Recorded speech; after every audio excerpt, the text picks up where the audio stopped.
Hey, it's another little Wayne Bite, just a little taste of this and that. And all this week I've been doing Thanksgiving recipes on a smaller scale because a lot of us are going to be on our own this year for Thanksgiving, or with just one other person because of the pandemic. So I've already done a Cornish game hen with wild rice dressing. I've also done a candied sweet potato and a spinach salad with cranberries. And today I'm actually going to do an apple and acorn squash soup on a smaller scale. So before we get started, just a reminder, please subscribe to my YouTube channel. You get more recipes, craft ideas, restaurant reviews, even travel tips, all in the same spot. Just click on the subscribe button and the notification bell so you always know when new videos are coming out. So let's get started. Here's my acorn squash. I cut it in half already for you because they're not that easy to cut sometimes. You got to be careful when you do that. The next step is actually to get the seeds out of here. And first of all, I'm only going to use half of this acorn squash for my soup. The other half I'm just going to probably roast later in the week with a little bit of brown sugar and some maple syrup. Be a great little side to go with something else. But I'm going to get these out right now. The seeds out. There we go. Very simple. And so again, this half I'm just going to wrap in plastic here and put it in my fridge. There we go. And the other half, I'm actually just going to put a little bit of olive oil on there. I've got about half a teaspoon of olive oil. That's all you need. And I've already preheated my oven to 400 degrees. And what I'm going to do, I'm just going to take this, put it on a tray here. It's going to go in the oven at 400 degrees for about 45 minutes.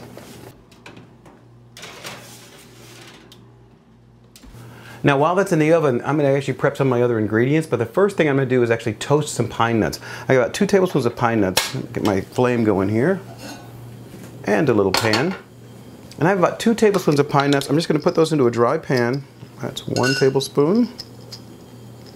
That's roughly another. I just put those in a dry pan. I'm going to saute them over a medium-high heat until they start to brown. Then I'm going to transfer them into just a paper napkin until I'm ready to actually use them later. And watch these carefully. They will actually brown very, very quickly as soon as the pan gets hot. There we go. Nice brown. Take them off right now. Because again, they would have gone totally burnt right after that moment. All good. So there we go. Those are my toasted pine nuts. It'll go right on top of my soup. So I prepped everything that's going to go into my soup except for the apple. I'm going to cut the apple just before I throw it into the actual pot. But what I have here is I've got onion, carrot, celery, some fresh ginger and some garlic. I've got some olive oil, salt, pepper, some cumin, and a little bit of cayenne pepper. So those are the ingredients. So as soon as the acorn squash comes out of the oven and I start letting it cool, I'll start assembling everything in my pot. Okay, it's been 45 minutes. My acorn squash is out of the oven. Here's what it looks like. Ooh, nice and cooked there, a little toasty. What I'm going to do is I'm going to let that cool off for about 10-20 minutes while I start preparing my actual soup. So I'll set that aside. I'm going to start up my pan over here. And I'm going to put about a tablespoon of olive oil in there. I'm going to let that heat up. First thing I'm going to do is I put my onion here. It's about a half of a small onion goes in. And I've got the temperature at about a medium heat, basically. Spoon. I'm going to saute this for a good 3 minutes until the onions start to get tender. Now next I'm going to add my carrots. It's just 1 carrot that I've trimmed down and 1 celery stalk. Now the finer you chop these things, the better they're going to actually blend up when you saute them. And I'm also going to add in there 1 clove of garlic. I'm just going to go for another couple of minutes. Everything starts to soften. I do love Thanksgiving, even if you're doing it for 1 or 2 people. It creates such beautiful smells in the house. It's just great. Even though we're having a smaller Thanksgiving, a lot of us can still use technology to enjoy our Thanksgiving with family and friends with some of the other social media options, either through Facebook or Zoom or whatever you got to connect with other folks. Okay, while those are actually going, I'm going to cut my apple up. I'm just going to peel my apple and cut it into very small pieces. Easy stuff. And again, cutting it into smaller pieces means it'll cook a lot faster and get softer, so you can blend it up and it'll be a little bit smoother as well. Make sure you get all the green parts on there. You don't want any of the skin in there. So I'm going to put 1 Granny Smith apple in here, along with about a teaspoon of ginger, fresh ginger. That all goes in.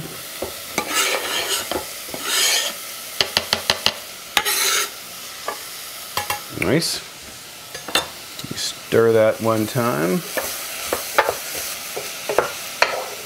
And I'm going to add my seasonings to this too as well. I have about, I'd say about a half a teaspoon of salt goes in there. About a half a teaspoon of cumin goes in there. Oops, a little bit more. A little bit of pepper, maybe a fourth of a teaspoon of pepper. And I've got cayenne pepper here. If you're like don't want it too hot, just do a little tiny pinch. And a pinch is like literally like an eighth of a teaspoon. So a little of that goes in there as well. Stir all that together.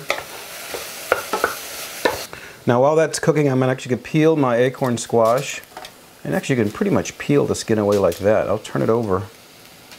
It just completely peels away. Still a little toasty, but it comes off pretty easily. So there's the squash.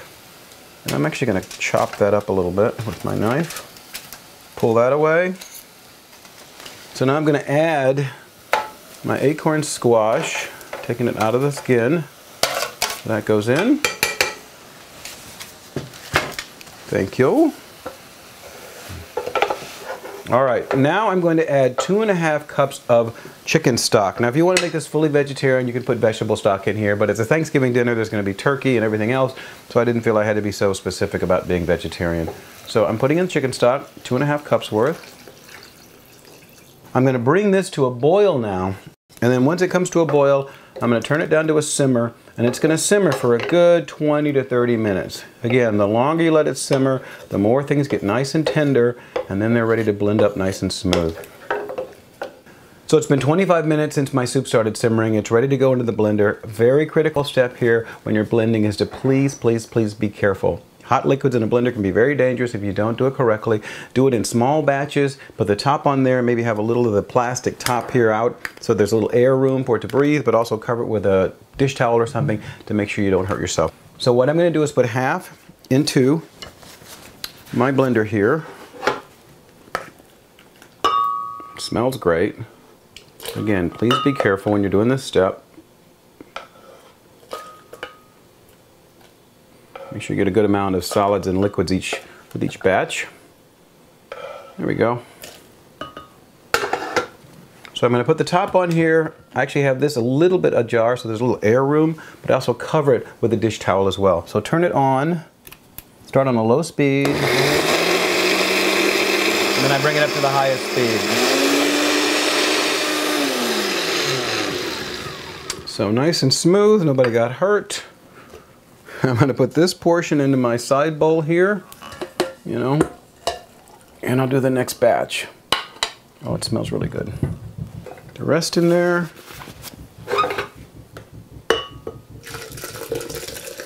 And be careful.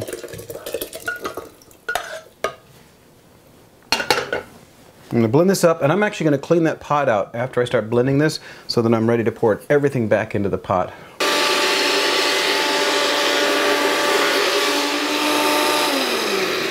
All right, 2 times and nobody got hurt. That's a good deal. All right, so I'm going to transfer this back to my pot now.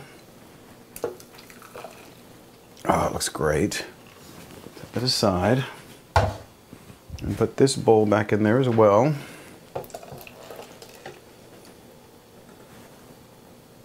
Terrific. Now my soup is basically done. The next step really is just to taste it based on your preference.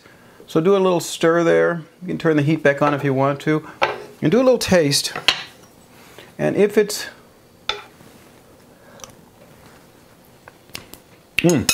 perfect!